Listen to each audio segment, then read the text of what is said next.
Atëherë mbyllëm fazën e parë të implantologjisë totale, e cila është dhe faza kirurgjikale. Pra, zgjodhëm kirurgun me përgatitjen dhe eksperiencën e dur, ndërhyrjen patjetër me sedacion venoz dhe vendosëm 2 ditë pas ndërhyrjes dhëm provizor fiks dhe jo proteza totale të lëvizshme.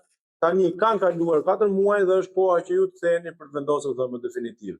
Dhe gjëja e parë që duhet ndani kur të vendosni dhëmbën definitiv është nëse këto dhëmbë do jenë me ngjitje apo këto dhëmbë do jenë me vidosje të filetuara mbi implantet.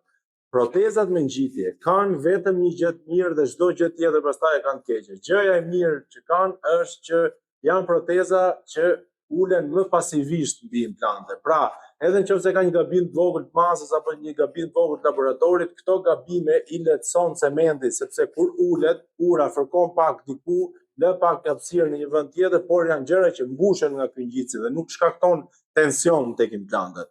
Ndërsa të gjitha gjërat e tjera pastaj janë gjëra që i kanë negative, sepse nëse ju thyeni një dhëmbë, sikur një ciflosje të vogël një dhëmbi, kjo urë nuk mund të çohet në laborator që të riparohet. Kjo urë duhet prerë dhe duhet bërë gjitha nga fillimi. Nëse gingiva në vite të riqet pak dhe dhëmbët krijojnë një hapësirë me gingivën, nuk mund të çohet në laborator për të rimbushur, për të rikthyer siç ka qenë. Duhet ribërë nga fillimi. Nëse kemi një problem me një implant, nuk mund ta heqim dot këtë urë dhe të shikojmë se çfarë bëhet me atë implant dhe kemi mundësi ta trajtojmë. Dhe më e keqja është që urat me ngjitje, ai ngjitsi cementi, sidomos kur ngjisin shumë thellë në gingivë, rri aty dhe bën inflamacion dhe është shkaktari kryesor i fillimit të një procesi të periimplantitit, të shkatërrimit dhe të humbjes implantit.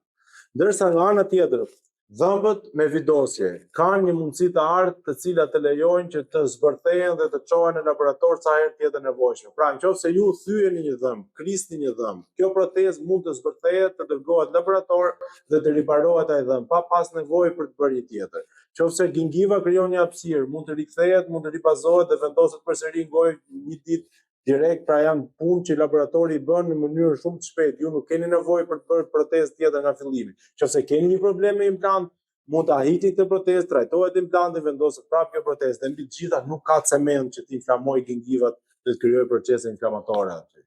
Por ka një gjë keqe që nëse masa nuk merret mirë, nëse laboratori nuk është i mirë, kjo protezë mund të shkaktojë tension dhe ne kur e vidozim shkaktojmë tension mbi implantet nëse kjo nuk ulet pasivisht. Por ne të dyja i kemi një masë të mirë, kemi një laborator të mirë.